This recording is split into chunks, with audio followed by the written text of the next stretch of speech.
All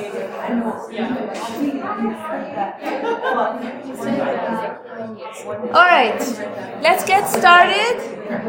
Sophie has a little announcement. Hello, happy Friday. Okay, so. Hi, for those who don't know me, my name is Sophie Held. I'm part of the Science and Nutrition Club officer team. On Paige and Bree and the others in the room. But we have 3 events coming up next week, and they're like really quick, so we just want to make sure that everyone is aware. We have AgriPure and German Mills coming to talk their info sessions on Monday and Tuesday. Those are both in FSCM 15. And then we also have our club kickoff, where you can learn about different ways to get involved with the club and the department. On Thursday the 12th from 5 to 6:30. This is going to be we're going to start compiling an email list for club members. Is there going to be food? Yes, there's going to be all of these events. Just light snacks at the AgriPure one, since a lot of us are going to go to the MNIFT dinner afterwards. We don't want to spoil our appetites. But yes, food, information, get involved. Yes, I truly encourage you. It's the wonderful thing to be involved in other than studying. So you need the extracurricular. So I really encourage each one of you to consider to participate in any of these activities. Also to network. So a lot of our students get to do internships by being involved in such events. So please do show up, be involved, build your resume, get scholarship, can write your recommendation letters. So all good. Okay, so let's pick up where we left off last time. I really would like to start with a recap set of questions to just refresh everybody's mind of what we talked about so that we can have a smooth transition. So we talked about reasons for analyzing food, and there is the customer perspective or the consumer's perspective, there is the food industry perspective, and there's the government perspective. We haven't gotten to government perspective yet. But from a consumer perspective, can you give me an example of why it's important to analyze food? Yes, Laura? They want to know nutritionally what's in the food that they're eating. So they want to know the nutritional quality of the food. So this is Laura, graduate student, winning the bottom. I didn't know her. You brought her. Stay tuned. Yeah, and you kind of look at the quality of the food, so making sure it looks good, tastes good. Exactly. So we talked about nutrition, we talked about consistent quality in terms of texture, color, flavor. Michelle. You want to make sure it's safe for the consumer. And safe, of course. Consumers want their food to be safe above all. They don't want to get poisoned, they don't want to get sick. So definitely. Okay, so we talked about health and nutrition, we talked about consistent quality and safe. These are the main things for consumers. All right, what about from industry? I gave you examples. Brigida. Cost and profit, because most of the time ingredients determines the price. Yeah, cost. So research and development, sometimes you want to change the ingredients so that you can get a lower cost ingredient, increase your profit, but you want to make sure that the ingredient functions well and the product does not change drastically from the original one. What else? April, yes, of course, yeah. Like for competing against other industries. For competing, I have an example I didn't share yet last time, but yes, definitely for competing. You want to analyze the food, determine what the composition is, and try to compete. Say your name first. Sammy, yes. To control for microbials. Exactly, to control for safety and microbial contamination. William, you want to maintain a good reputation. You don't want to be known for companies that produce bad food. Yeah, well, maintain a good reputation, consistent quality, definitely. There are a couple of others we talked about, Gazelle. Evaluate the new process. Evaluate the new process, of course. So when you have a new equipment and you are processing your ingredient or your product, you want to make sure that this new equipment does not change the characteristic of the product. There was one other interesting. Is there also for making health claims or anything on the package, like low in fat or its relationship to? Yes, exactly. For health claim, this was Laura. Okay, I think there's one more that was interesting that I talked about last. I want to go in the back with your name first. Here, PHEA, I have an abbreviation for the name.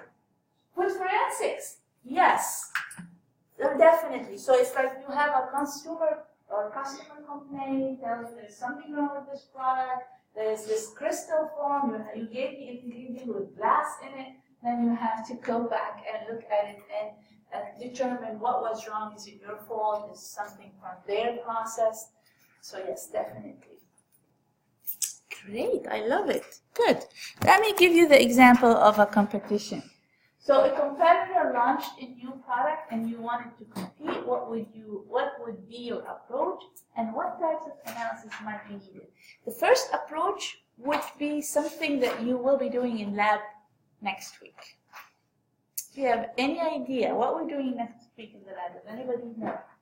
Okay, so Look at the nutrition label. yes, we look at the nutrition label and then what do we do with the nutrition label? On the nutrition label, we have our list of ingredients and we have our nutritional facts too. So we have a program that you're going to learn next week. And we're going to call something that you can do with this program is reverse engineering. So with reverse engineering, you enter the nutritional content, the information that you have, you enter your ingredients, and you get an estimate of formulation. So that is one thing that you want to determine in a comparative product. Like, okay, what is the estimated formulation based on the information I have on the label, based on the nutritional panel, and based on the ingredient list. So that's the first thing. Then I'm going to do the analytical analysis to look at composition and flavor, and you can do sensory, you can do flavor chemistry analysis. So so you want to understand your competitor product so that you can formulate something similar. Have you ever been to Target and then you see the main company's product and then next to it, Up and Up? Yeah, that's right next to it on the shelf is the Target brand.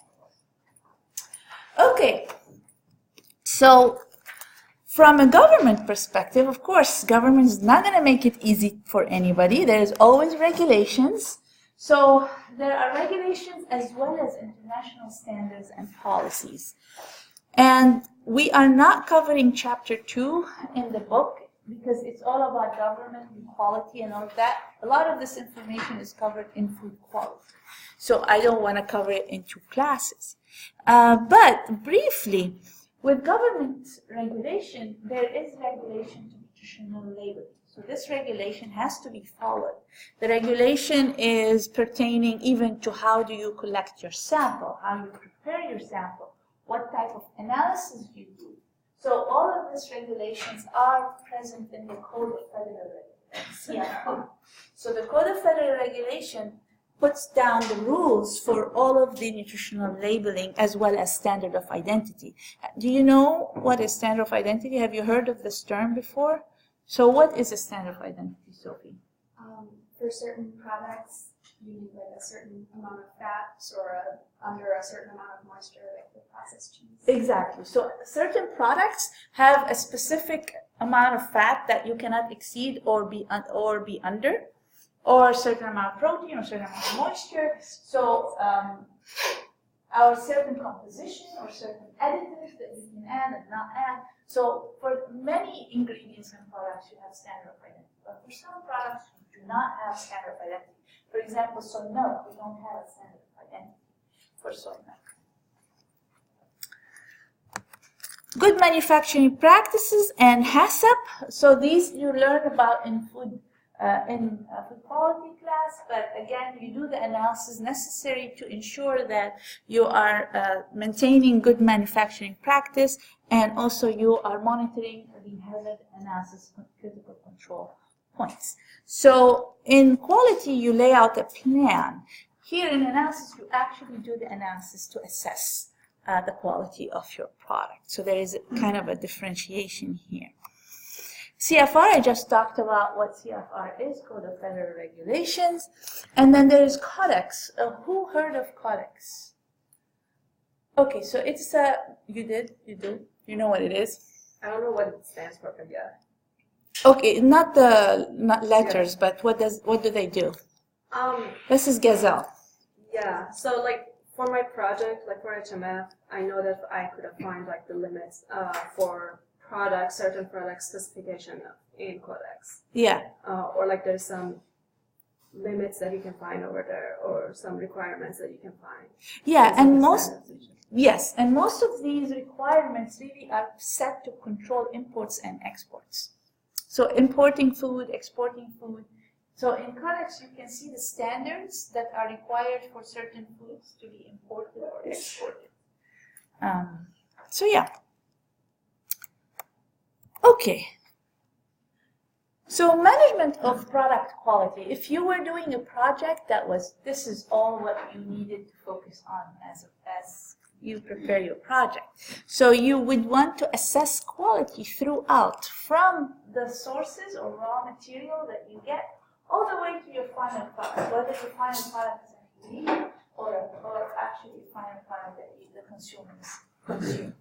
So with raw ingredients, when they come in, you have to check them for their quality before you actually use them. So how you do that, they come with specification sheet and certificate of analysis.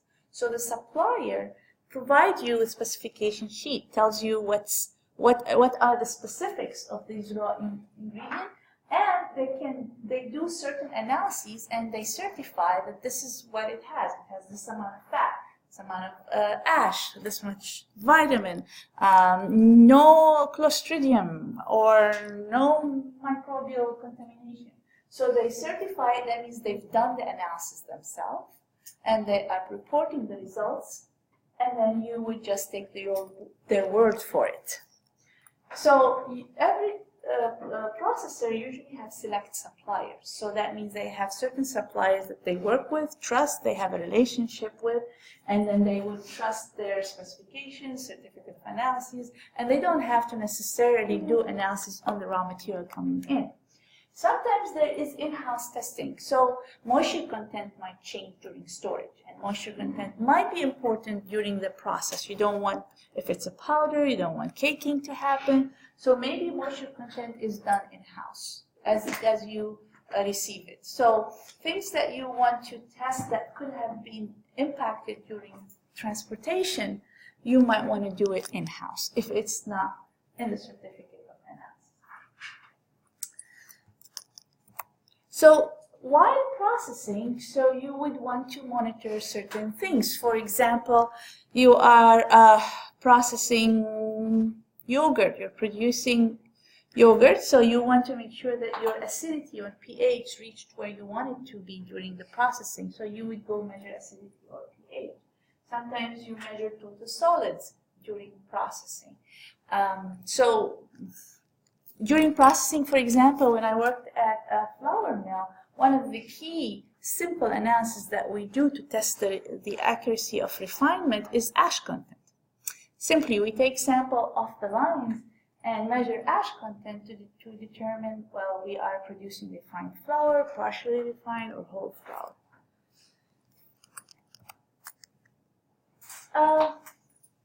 Final product, obviously you want to ensure that the product has consistent quality. Oh, I forgot to mention that sometimes you have process control samples. That means you would compare your samples to control samples you already have. So during that day of production, you know that, going back to the flour example, you know that you need to have 3% ash to call it refined flour. Then you would run your control sample with 3% ash, and you run your sample that you pulled off the line and compare to see if you have similar values. Okay. So going back to final products, so consistency of the quality, so making sure that the quality is consistent. Sometimes you do quick sensory evaluation. Sometimes you ensure that the water activity is where it's supposed to be. But not every lot you go through and do all the analysis, sometimes by random, like weekly, every other day, depending on how your conditions in the plant is changing, how much variability there is. If you know that your production is consistent over a few days, you don't have to do the same test every day. Nutritional labeling. So obviously you need to produce your label So you need to determine the composition of your product. So you need to have those analyses done. Whatever other legal requirement, if you are bound to having a certain standard of identity, if you're producing a cheese with a certain standard of identity, you want to make sure you have the correct fat content and protein content and moisture content. Acceptable through sensory evaluation, and then health claims. If you are having a health claim, low sugar or low in salt or low fat or high in protein, so you want to make sure that you run the analysis to confirm that health claim. So what do we need to know if you are a food analyst and you're working in a lab and then you are presented with a certain problem or objective or purpose, and then the first thing you want to know, okay, what type of analyses I need to do. So what is the ask here? Am I looking for shelf life? Am I looking for nutritional composition? Am I looking for residual pesticides? What's the purpose? What am I looking at? So that's the first thing you want to identify, what type of analyses you want to run. And then you have to choose a method. So during the entire semester, we're going to talk about methods of analysis. Surprise. Just wanted to make sure that you're awake. Okay, so we learn, for example, for fat, there are multiple ways to determine fat. So we will determine which method would be best for which type of food, and then you would select that method. But not only determine, there are also other factors that play the role in choosing your method, and we'll talk about that in a minute. So there are multiple methods to choose from. Excuse me. And then the next thing you want to do is have a sampling plan, which is very important because sometimes your production is in tons. You have tons and tons of products. Are you going to analyze each single one of them? No, you will never finish. So you want to make sure that you have a plan in terms of randomly selecting representative samples. And from there, prepare your representative sample to have reliable results that you can trust. So this is chapter 5 for next week. And then you carry out your analysis. So you want to make sure that you know your method, you're familiar with the method, you have the equipment, you have the reagent, you have the trained personnel, so you can actually run your analysis. And then you will have your data. What do? We need to interpret the data, we need to analyze the data, do statistical analysis on the data, determine the variability, the accuracy. This is chapter 4. Next. And from there, once you have your data, you're going to make a decision. Sometimes the decision is not really a decision. Oh, okay, here's our nutritional panel. Sometimes the decision is, reject the lot. It has high level of pesticides or mycotoxin, or there is certain defect that you cannot, you have to throw away that lot. So based on your data, you would make your decision whether to accept the lot, reject the lot, what you want to do, solve a problem if there is a problem, protein content is not the way it's supposed to be, or so on. While you're doing all of this, you are bound to government regulations, whether it's the choice of method or determining how you're going to select your samples and prepare it for analysis, especially for nutritional labeling, and so on. So government regulation regulates almost every step of this procedure until you make a decision. Even your decision making, government set defect action levels. So you want to know that if you have this much amount of mycotoxin, then you cannot approve that lot. And that is based on government regulation. Okay. So type of analysis to be carried out is determined based on what? Jason. Purpose. Can you see anything else that can be correct here? Type of product. Okay. That's it? So all of them. Okay. Okay, so definitely you want to know what the type of product. Is it an ingredient? Is it sampled during processing, or is it the final product? Because whatever the type of your product is, determine what type of tests you need to do. Okay, health claims. If you are making a health claim, high in calcium, low in saturated fat, no trans fat, well, you have to prove that you don't have trans fat in your product. Purpose. Again, what I said earlier, is it for shelf life testing? Is it forensic? Is it what is the purpose of the analysis? Now, choice and validity of the method. Like I said earlier, you will face a lot of different methods. Okay, how do I choose? There's so many different methods, and they all determine the same thing. So how can I choose my method? So first of all, you look at characteristics of the method, and we'll talk about this in chapter 4, where we talk about the specificity of the method, the precision and accuracy. So just as an intro, what do I mean when I say specificity of the method? You don't have to know, but common sense, if it makes any sense to you, what does it mean?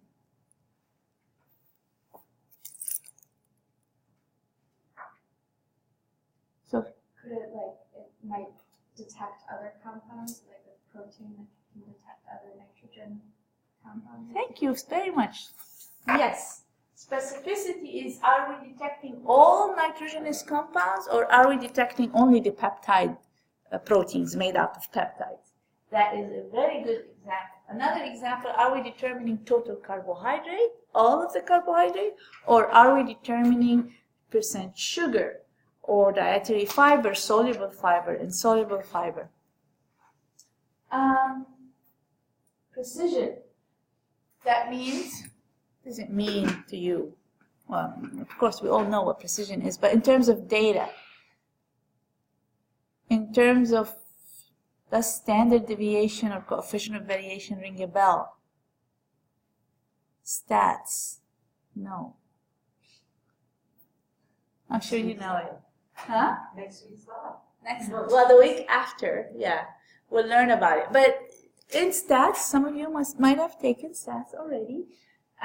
So you would measure a certain component multiple times. So you would have multiple samples. We call them replications. You don't do the experiment once. You don't just do one sample, because you might do a mistake, and you don't know if your value is true or not true. So you need to repeat the same analysis multiple times to ensure that the result is precise. It's not random. It's not due to error. So precision of the method. Some methods are very precise. That means every time you run them, you get very close results. Some methods are totally not precise. Why? Might not be your fault. Sometimes it's your fault because you don't have experience. But sometimes it's just the method. It's tedious, has many steps, a lot of pipetting, a lot of transfers. So you're not a lot in control of the precision of the method. Accuracy. What does that mean? There is precision, there is accuracy. Say your name first. Paige, I would assume it's probably with like the ranges that like if your product will fall like that range that you're testing. So the range of a true value. Yeah. Yes, exactly. So how close your result, your value is to a reference or to your expectation, or if you are measuring using a method that has been calibrated like NIR, near-infrared spectroscopy method. Usually they are calibrated with biochemistry methods.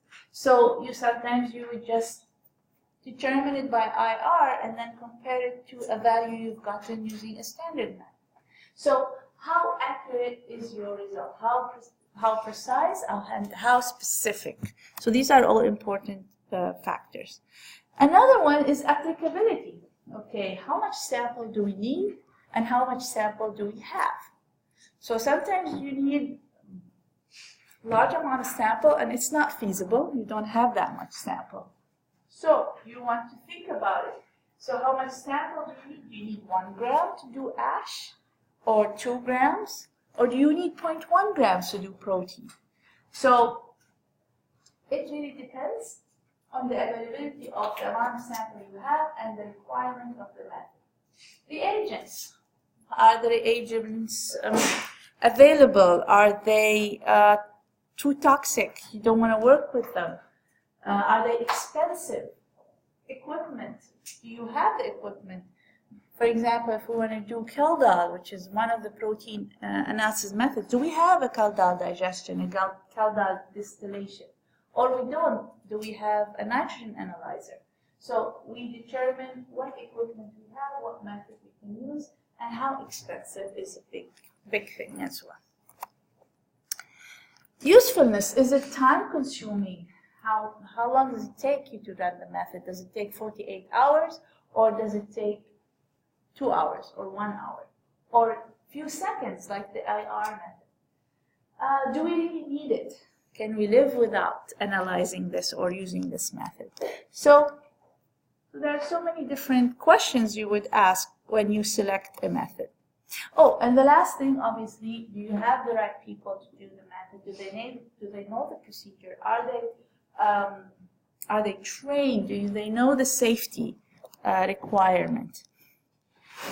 So it's like with having a new student. When I have a new student, I don't tell them, go produce data next week. I tell them, okay, go learn the procedures, go learn the methods, practice. Once you are capable and you have reproducibility, then you can collect data. All right. Objective of the method. So are we needing this for compositional analysis for nutritional labeling? If we do, there is a regulation. We need to use official, primary, definitive, or a reference method. What does that mean? Official, it means it has been approved by an official organization. And I'll give you examples for different organizations. And the way it gets approved, it goes through a chain of validation. That means just multiple labs run the same method and make sure that you get the same results every time. So the method is validated, optimized, it becomes official. And we call it primary because it is the method that we usually use to calibrate other methods. So there's primary method, there's secondary method. So these methods are primary. Definitive meaning they're going to give us an exact or close to accurate value. And it is the reference method, similar to a primary. That means the method you use to calibrate secondary. So rapid quality control, that means you are, let's say, you are a breeder and you're breeding soybeans or corn or whatever, and you're looking for certain traits, high starch in corn or high protein in soybean. So you use NIR because you have 200 different varieties that you want to screen. So you cannot all do Kaldal. You'll notice when we learn Kaldal, it takes hours to do Kaldal, which is a primary method. So we calibrate the NIR and then we measure. We measure the protein content and screen different varieties. A quick, rapid quality test. Online processing. So you are processing, you're producing your cheese, your yogurt, your nutrition bar. So you want to quickly determine certain contents, or you're producing the flour. So you would want to have a very quick method for determining your components. You're defatting the milk, so you have defatted milk. So you want to make sure that you got to a level that you can claim defatted milk, or skim milk, or 2% milk. So it goes through, again, an IR, for example, and determine that you've gotten to that percentage that you are processing it to be. Choice and validity of a method. You can always interrupt for questions if you have any. Okay. Choice of validity, again, is, or specifically the choice, is also dependent on the food composition. Is your food high in fat, high in carbohydrate, high in moisture? What are the different components? And we'll have examples throughout the semester on different foods and which methods would be more suitable for these, depending on the composition. So here's an example. So if you want to extract and analyze fat content in a food product, high in carbohydrate and protein, it's a product that's high in these two things. or relatively high. The sample preparation should include, I don't expect you to know, give a guess.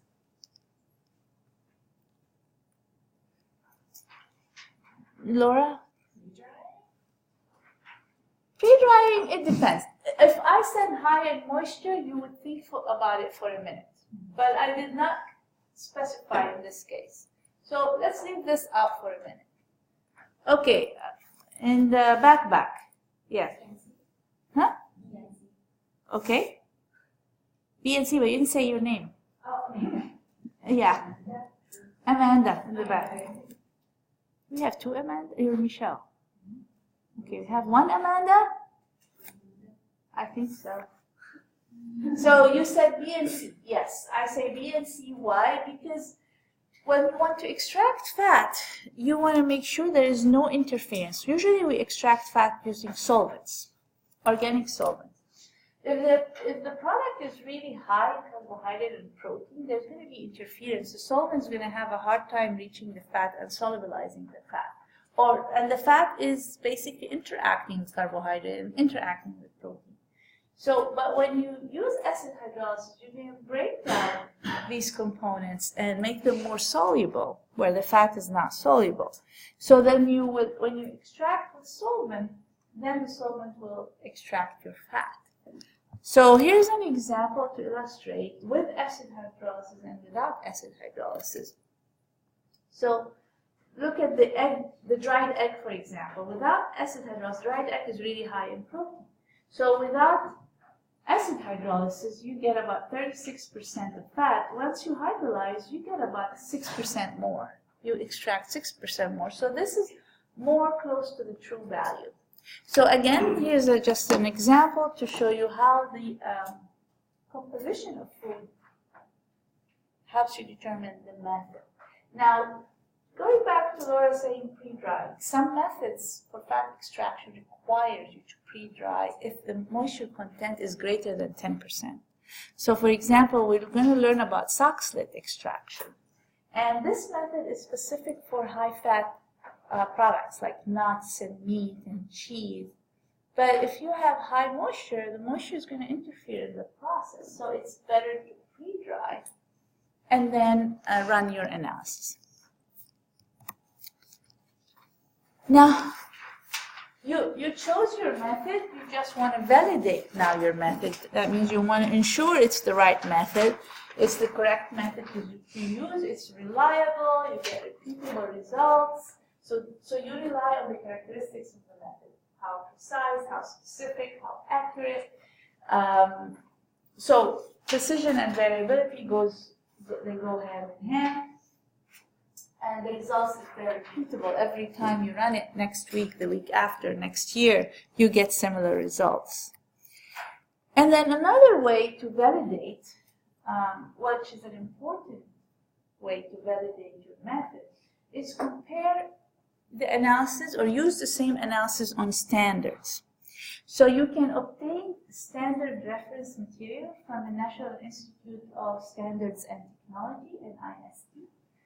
So you get standards from there, and they give you, if you're looking at moisture content or fat content or whatever, they give you these values, and you run your method. If you get similar values, that you know that your method is valid. You got similar results to the results they have for these standards. There are services, they call it check service for sample services, from organizations like the AACCI and the American Oil Chemist Society. AACCI stands for American Analytical Chemist Society International. This should be a line. So these can provide sample services. They can send you samples. You can analyze them using your method, and then you send them the results, and they interpret the results and tell you whether or not your method is valid. Internal control samples, the company itself has their own internal standards. They have the values, the true values for the components, and then when they measure, when they are validating a method, they can use these control samples to ensure that they get the same results using that method. Okay, So you will hear us talk a lot about official methods of analysis, that which I explained earlier, that government agencies approve methods as official once they are validated across multiple labs. And we have different organizations for that. The AOAC used to be called Association of Official Analytical Chemists, changed it to Official Agricultural Chemists. I don't know what the politics behind that, but it remains the same letters, AOAC, and it's the most common for a lot of different methods.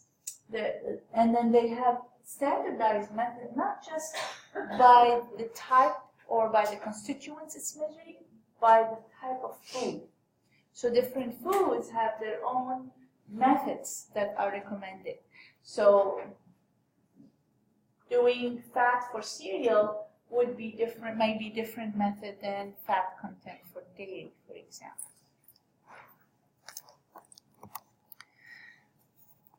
American Association of Cereal Chemists, it's mostly methods for cereal type of food, grains and cereal type of food.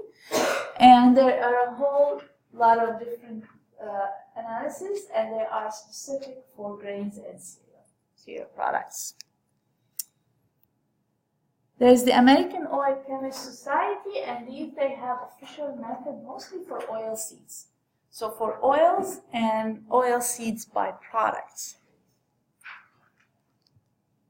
And the last one here is the American Public Health Association, standard methods for the examination of dairy products. So these are standard methods specific for dairy.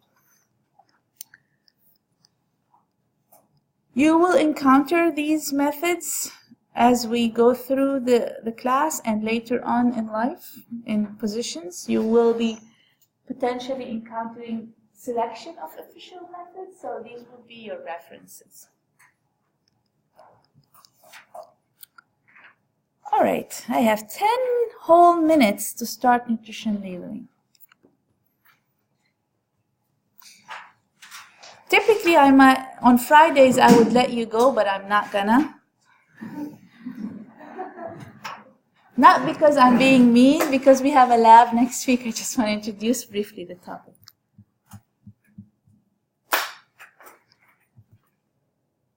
All right, nutritional labeling, the topic of next week's lab. Let's see what you guys know about nutritional labeling.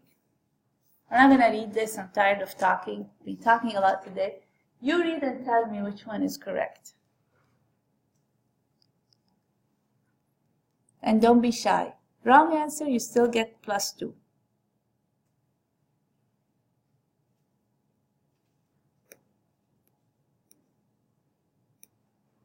Paul?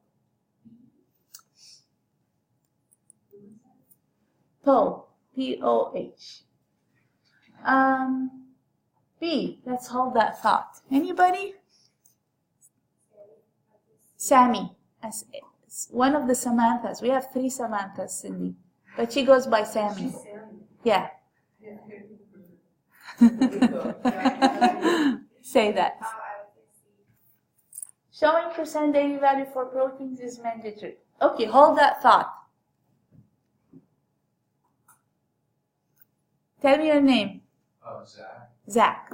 And E. Stating % daily value for vitamin A and vitamin B12. Hold that thought. Holly. D. Methods of analysis are to be determined by the manufacturer. Hold that thought. Samantha Stitt. None of the above. Oh, thank you. I thought you were going to say A. It's bound to be A. No. Yes, it's none of the above, actually. So, this was olden times. Like in 1973, when they had this labeling act, they said, well, we need to have nutritional labeling if you added a nutrient. If you're making a nutrition claim. But no, in 1990 and onwards, there is a requirement to have a nutritional label for almost all types of food, with few exceptions. Do you know what the exceptions are, Jason? Is it beer? Huh? Is it beer? Is it beer? Beer is not food. It's alcohol. Well, I was gonna ask. What's in beer? There's alcohol and there's some sugar. Well, that's. Well, I think that's because it's TTB instead of like FDA. Yeah, exactly. It's the tobacco something. Trade Bureau firearm. Yeah, You have your hand up? I was gonna say. Oh, okay. Jason and Anna. Second name. Oh, yeah. Yep. Okay. Sophie. Produce. Produce. Yeah, you won't see on vegetables and fruits. Do you see on eggs? That's all. Did you see on eggs any cartons? On the cartons of eggs. What did you put? Eggs? That's it.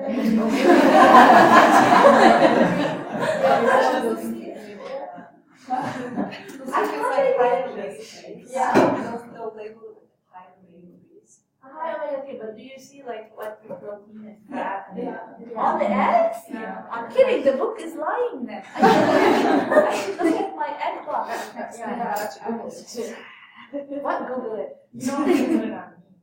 No meat and no for young children. And if you have a package within a package, so you won't see all the little packages. You won't see it. And if you have food that has minimal, insignificant content of more than 7 of the different nutrients, then you put a complete nutrition label. But yeah, what did Google tell you?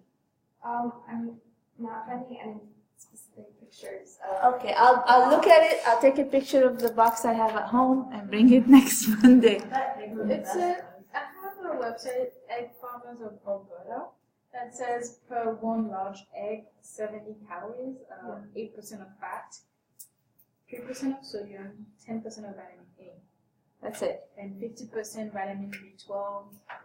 Yeah, so this is B12 is not required on the label. So then maybe they're selecting. For egg feeders, you have to label it, but I've never seen it on like a carton of eggs. Maybe it's an option. Yeah. Legally, I don't think by government.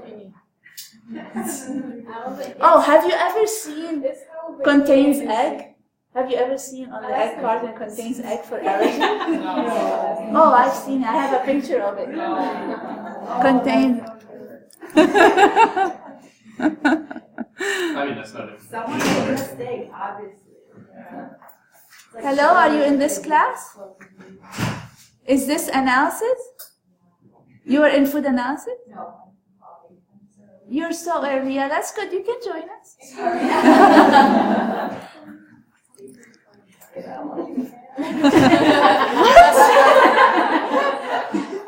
I'm offended. Okay. So regulation of food labeling. So most of the labels for most of the food is regulated by FDA. However, for meat, poultry, and egg, it's regulated by the Food Safety and Inspection Services of the USDA. So Food Safety and Inspection Services of the USDA. So in the earlier acts, nutritional labeling acts, require that you have amount of food on the package, the common name, so milk, cheese, and then ingredients. So this is what all was required. In 1973, however, there has been a regulation act by FDA that requires that you list the macronutrients and calories. So at that time, people were concerned with the amount of fat they eat, the carbohydrate, the protein, the calories, obviously. And then everybody's excited for quality. You don't come in that excited for that.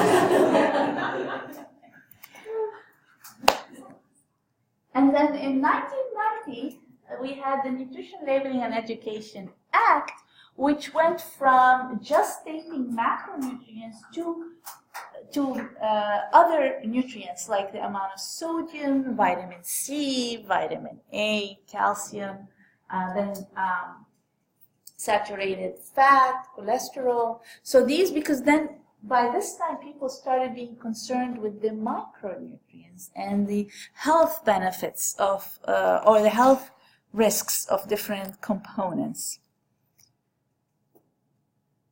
Oh, well, I said this already. So here, almost all food, and we talked about foods that don't have it, and then here, in 1990, we started having other dietary concerns than just the micronutrient, and became required for most food, and all of the regulations for nutrition labeling you'll find in the CFR. Okay, so I have 2 minutes. I'll just go quickly over what you're going to do in the lab. So I'm going to get out of this for a second and go, if I find my cursor. All right.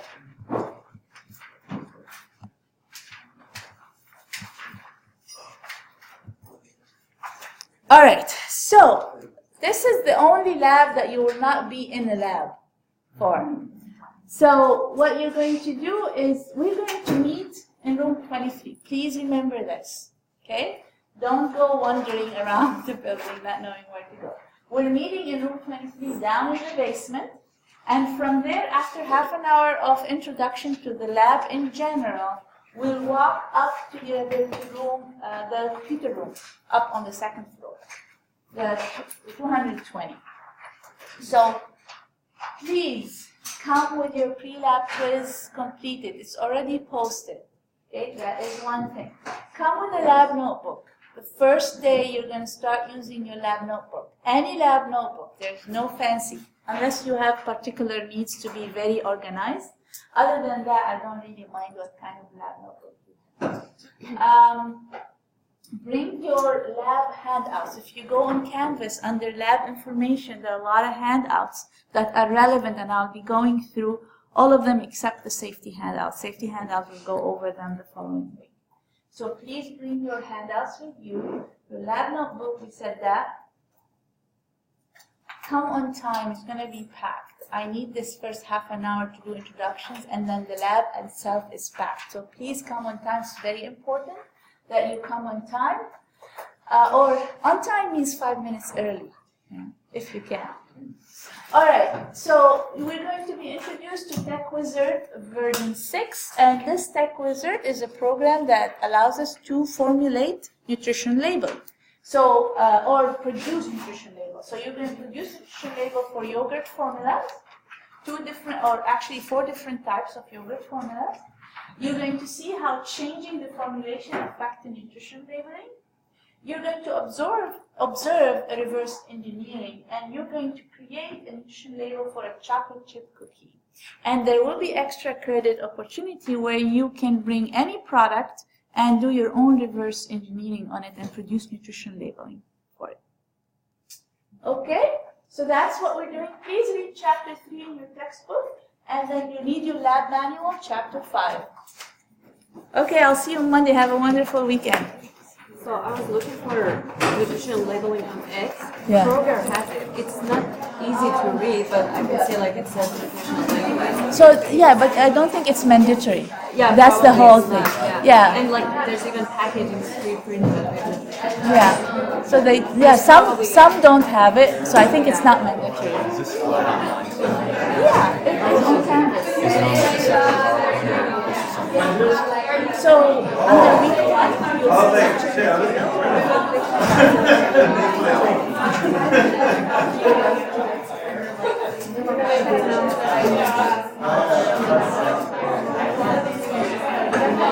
Hey Jason. I have bad news. What? So, on September 18th, which is a Wednesday, I've been asked to present a poster for the Minnesota Midwest Nutrition Conference. Okay, let me pause this because I think you're being recorded. No. Hold up. I thought I paused it. Is it still recording? It is still recording.